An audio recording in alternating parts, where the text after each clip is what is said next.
Hi all welcome back to my channel. இந்த விலாகில் நம்ம என்ன வீடியோ பார்க்க போகிறோன்னா, என்னோட தம்பி பாப்பாவுக்கு தான் வந்து காது குத்துனாங்க. ஸோ அந்த விலாக் தான் நான் ஃபுல்லாக போட்டிருக்கேன். ஃபஸ்ட்டு வந்து அம்மா வீட்டுக்கு போயிட்டு சாப்பிட்டுட்டு அதுக்கப்புறம் வந்து கொஞ்ச நேரம் டைம் ஸ்பெண்ட் பண்ணிவிட்டு அதுக்கப்புறம் நாங்களும் வந்து எல்லாருமே கிளம்பிட்டோம். ஃபங்க்ஷன் எங்கன்னு பார்த்தீங்கன்னா அம்மா ஊர் பக்கத்துலேயே ஒரு 2 ஸ்டாப்பிங் தள்ளி தான் ஃபங்க்ஷன். ஸோ அதனால் வந்து பைக்லேயே எல்லாருமே போயிட்டோம். ரொம்ப நாள் கழிச்சு இந்த வில்லேஜ் சுற்றி பார்க்குறதே எனக்கு அவ்வளோ ஒரு ஹாப்பியாக இருந்தது. நல்லா ஒரு என்டர்டைன்மெண்ட்டாக பார்த்துட்டே போயிட்டு இருந்தோம். ஃபங்க்ஷனும் வந்து ஸ்டார்ட் பண்ணிட்டாங்க போல் நினச்சிட்டு நாங்களும் ஃபாஸ்ட்டாக போயிடும். ஆனால் பார்த்தா ரொம்ப லேட்டாக தான் ஸ்டார்ட் பண்ணாங்க. நாங்கள் போன பிறகு தான் ஸ்டார்ட்டே பண்ணாங்க. ரொம்ப ஹாப்பியாக இருந்தது. காது குத்துறதுக்கு முன்னாடியே நாங்கள் போயிட்டோம். அதுக்கப்புறம் வந்து பாப்பாவுக்கும் நல்லா காது குத்திட்டாங்க. அதுக்கப்புறம் எல்லாருக்கூடையும் நாங்களும் நல்லா பேசிட்டு டைம் ஸ்பெண்ட் பண்ணிவிட்டு எங்கள் ஷவன் குட்டியை வச்சுட்டு சுத்தமாக எங்களால் வேறு சமாளிக்கவும் முடியல. அவனை பார்த்துக்கிறதுக்கே ஒரு ஆள் வேணும்னு சொல்லிட்டு அவன் பின்னாடியே சுற்றிட்டு இருந்தான் என்னோட தம்பி. அதுக்கப்புறம் எங்கள் சித்தி, சித்தப்பா, அத்தை எல்லாருமே வந்திருந்தாங்க. அவங்க கூட எல்லாருக்கூடையும் நான் பேசிகிட்டு இருந்தேன். கொஞ்சம் நேரம் பேசிகிட்டு இருந்தேன். அதுக்குள்ளார வந்து குட்டி பையனும் அழுதுகிட்டே இருந்தான். சரி ஓகேன்னு சொல்லிட்டு அவனையும் தூக்கி வச்சுக்கிட்டு பார்த்துக்கிட்டு அப்புறம் எல்லோரும் வந்து ஃபோட்டோஸ்லாம் எடுத்துகிட்டு இருந்தோம். நானும் கொஞ்சம் அப்படியே வீடியோஸ்லாம் எடுத்துக்கிட்டு இருந்தேன். இந்த சாமி வந்து எங்கள் அம்மா வீட்டு சாமி தாங்க. எனக்கும் என் தம்பிக்கும் இங்கே தான் மொட்டை அடித்து காது குத்துனாங்க. இப்போ என் தம்பி பாப்பாவுக்கும் வந்து இங்கே தான் வந்து மொட்டை அடிக்கிறாங்க. இந்த சாமி வந்து ரொம்ப சக்தி வாய்ந்தவர். ஆனால் அங்கே வந்து ரொம்ப வெயிலாக இருக்கும்னு சொல்லிட்டு நாங்களும் வந்து கொஞ்ச நேரம் அங்கே சாமியை பார்த்துட்டு எல்லோரும் வந்து வீட்டுக்கு தான் போயிருந்தோம். வீடுனா எங்கள் பாட்டி வீடு தான், எங்கள் அப்பாவோட அம்மா வீடு. சின்ன வயசில் இருந்தப்போ இருந்த வீடு மாதிரி இப்போ இல்லைங்க, நிறையவே சேஞ்ச் ஆகிடுச்சு. கோவில் பக்கத்துலேயே வீடுன்றதால கொஞ்சம் ரொம்பவே ஈஸியாக இருந்ததுங்க. இந்த சாமி பேர் வந்து முனீஸ்வரர் சாமி. எங்கள் வீட்லேயும் இந்த முனீஸ்வரர் தாங்க நாங்கள் எப்போவுமே வழிபடுவோம். ஞாயிற்றுக்கிழமைனா அம்மா எப்போவுமே வந்து முனீஸ்வரர் சாமி கும்பிட்டுட்டே இருப்பாங்க. எங்களுக்கும் அந்த பழக்கம் இருக்குது. ஆனால் நாங்களும் வந்து முனீஸ்வரர் வச்சு தாங்க வெளியே கும்பிட்டுட்ருக்கோம். அப்புறம் எங்களையும் வந்து ஃபோட்டோலாம் எடுன்னு சொல்லிட்டு என் தம்பி ரொம்ப ஃபோர்ஸ் பண்ணி எடுக்க வச்சான். அதுக்கப்புறம் பார்த்துட்டு கொஞ்ச நேரம் டைம் ஸ்பெண்ட் பண்ணிவிட்டு அதுக்குள்ளே குட்டி பையன் பயங்கரமாக அழுதுகிட்டே இருந்தான். அவனை சமாதானப்படுத்தி நானே தான் தூக்கி வச்சுட்டு சுற்றிக்கிட்டு இருந்தேன். அப்புறம் கொஞ்சம் நேரம் அங்கேயே டைம் ஸ்பெண்ட் பண்ணிவிட்டு எல்லாருக்கூடையும் பேசிட்டு குட்டி பையன் கூடயும் நான் விளையாடிட்டு இருந்தேன். ரொம்ப வெயிலாக இருந்தது. சரி ஓகேன்னு சொல்லிட்டு வீட்டுக்கு கிளம்பலான்னு சொல்லிட்டு தான் நாங்கள் எல்லாருமே கிளம்பியிருந்தோம். அதுக்குள்ளே ஷவன் குட்டி கீழே விழுந்துட்டான். ஒரு வாட்டி அந்த டேபிள் மேலேருந்து கீழே விழுந்துட்டான்.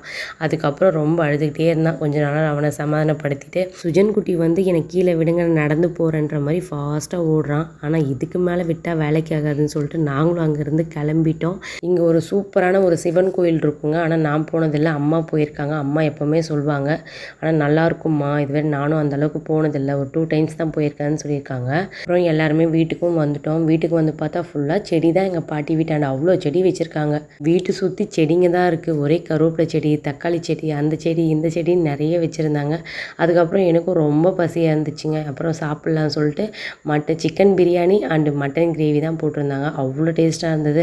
அப்புறம் அதையும் சாப்பிட்டுட்டு இந்த தக்காளிலாம் கொஞ்சம் பறிச்சிக்கலான்னு சொல்லிட்டு அதையும் பறித்து வச்சுக்கிட்டேன். ஒரு ஃபங்க்ஷன்னா அந்த ஊரே வருங்க. எங்கள் ஊரில் இருக்கவங்க எல்லாரையுமே இன்வைட் பண்ணியிருந்தாங்க. எங்கள் சித்தி, சித்தப்பா அப்புறம் எல்லோரும் வந்தாங்க. ஹாப்பியாக பேசிட்டு இந்த ஊர் என்னால் மறக்கவே முடியாதுங்க. இது வந்து நான் பிறந்த ஊர். ஆனால் நான் வளர்ந்த ஊர் வந்து எங்கள் பாட்டி வீடு. அதுதான் எங்கள் அம்மா இப்போ இருக்காங்க. எங்கள் அப்பா இறந்த உடனே எங்கள் அம்மா வந்து அவங்க அம்மா வீட்டுக்கு போயிட்டாங்க. அங்கே தான் நாங்கள் வளர்ந்துமே ஃபுல்லாகவே அங்கே தான் படித்தோம். சிச்சுவேஷன்ன்றது எல்லாருக்கும் ஒரே மாதிரி இருக்காதுங்க. எந்த டைமில் மனுஷங்க எப்படி மாறுவாங்கன்னே தெரியாது. எங்கள் அப்பா இறந்த உடனே நாங்கள் யாருன்ற அளவுக்கு ஆயிடுச்சுங்க. அவ்வளோ சொத்து இருந்து அவ்வளோ இது இருந்து எந்த ஒரு யூஸுமே இல்லை. கடைசியில் எங்கள் அம்மா வந்து அவங்க அம்மா வீட்டுக்கு போகிற நிலைமை ஆயிடுச்சு. அந்த மாதிரி சிச்சுவேஷனில் தான் எங்கள் அம்மா போனாங்க. யாருக்குமே இருக்கும்போது அவங்க அருமை தெரியாது, இல்லைன்னா தாங்க தெரியும். அப்படி தாங்க எல்லாரும் நிலைமையே. இந்த கோவில் வந்து எங்கள் அம்மா குலதெய்வ கோவில் தாங்க இதுவும். இந்த அம்மா வந்து எல்லையம்மன், ரொம்ப சக்தி வாய்ந்தவங்க. இவங்கள பார்த்துக்கிட்டே இருக்கலான்னு தோணும். அந்த மாதிரி ஒருத்தவங்க. சரி அதுக்கப்புறம் கிளம்பலான்னு சொல்லிட்டு நாங்களும் சாமியெல்லாம் கும்பிட்டுட்டு கிளம்பி வந்துட்டோம். ஐயோ, இந்த ஷவன் குட்டியை வச்சுட்டு தாங்க எங்களால் மல்லு கட்டவே முடியல. அதுக்கப்புறம் ஒரு வழியாக வந்துட்டோம். வந்து கொஞ்சம் நேரம் அப்படியே டைம் ஸ்பெண்ட் பண்ணிவிட்டு அப்படியே கிளம்பிடலான்னு தான் பார்த்தோம். ஆனால் வந்து அம்மா தான் வீட்டுக்கு வந்து போமான்னு சொல்லிட்டு சொன்னாங்க. சரி ஓகே, ரொம்ப வெயிலாகவும் இருக்கேன்னு சொல்லிட்டு கொஞ்சம் வீட்டில் திங்ஸ் எல்லாம் இருக்குது எடுத்துகிட்டு போகணுன்னு சொன்னாங்க. அதெல்லாம் கொஞ்சம் எல்லாமே எடுத்துகிட்டு போகலான்னு சொல்லிட்டு தான் அரேஞ்ச் பண்ணி எடுத்து வச்சுட்டு இருந்தான் என் தம்பி. எங்கள் அம்மாவுக்கு வந்து நான் வந்தால் இருக்கணும், இருமான்னு சொல்லிகிட்டே இருப்பாங்க. ஆனால் வந்து பசங்களை வச்சுட்டு ஷவன் குட்டியை வச்சுட்டு நம்மளால எங்கே முடியுது, நீங்களே பாருங்கள் அவன் என்னென்ன பண்ணுறான்னு சொல்லிட்டு. எங்கள் அம்மாவும் நானும் பேசிக்கிட்டே இருப்போம். என்ன பேசுகிறோம் ஏது பேசுகிறோம்லாம் தெரியாது. ஆனால் ஏதாச்சும் ஒன்று பேசிக்கிட்டே இருக்கணும்னு சொல்லிட்டு பேசிகிட்டு இருப்பாங்க. இப்போ இருந்த காலத்தில் நாங்கள் முடிக்கெல்லாம் எந்த ஸ்பெஷலான மருந்து எதுவும் போடவே இல்லைம்மா. ஆனால் இப்போ தான் கண்ட ஷாம்பு கண்ட இது எதோ போடுறாங்க. அதனாலேயே பசங்களுக்கு வந்து முடி வளராமல் போயிடுது. நேச்சுரலாக என்ன இருக்கோ அதை போட்டாலே நல்லா வளரும்னு சொல்லிட்டு எனக்கு சொல்லிக்கிட்டு இருந்தாங்க. நான் எங்கள் அம்மா சொல்கிறத நான் வேத வாக்காக எடுத்துகிட்டு தாங்க நாங்கள் பண்ணுவேன். அதுக்கப்புறம் கிளம்பலான்னு சொல்லிட்டு எல்லாத்தையும் எடுத்து அரேஞ்ச்மெண்ட் பண்ணிகிட்டு இருந்தேன். அதுக்கப்புறம் ஹஸ்பண்ட் வந்து டைம் ஆகுதுமா கிளம்பலான்னு சொல்லிகிட்டே இருந்தாங்க. அதுக்கப்புறம் குட்டி பையனும் எழுந்து வந்துட்டான். சரி அவனுக்கும் வந்து பால்லாம் ஆற்றி கொடுத்துட்டு கிளம்பலான்னு சொல்லிட்டு தான் நாங்கள் கிளம்பிட்டோம். எங்கள் அம்மாவுக்கு மனசே இல்லை எங்களை அனுப்புறதுக்கு. என் வீட்டுக்கு போகிறேன் இருன்னு சொல்லிகிட்டே இருந்தாங்க. ஆனால் ஸ்கூல் இருக்குமா நான் போய் ஆகணும்னு சொல்லிட்டு நானும் கிளம்பிட்டேன். இந்த மாதிரி இன்ட்ரெஸ்டிங்கான வீடியோஸ் பார்க்க நம்ம சேனல் நீங்கள் கண்டிப்பாக சப்ஸ்கிரைபர் பண்ணிக்கோங்க. நியூவாக இருந்தால் அவங்களும் வந்து சப்ஸ்கிரைபர் பண்ணிக்கோங்க. இந்த வீடியோ பிடிச்சிருந்தா லைக் பண்ணுங்கள், ஷேர் பண்ணுங்கள். தேங்க்யூ.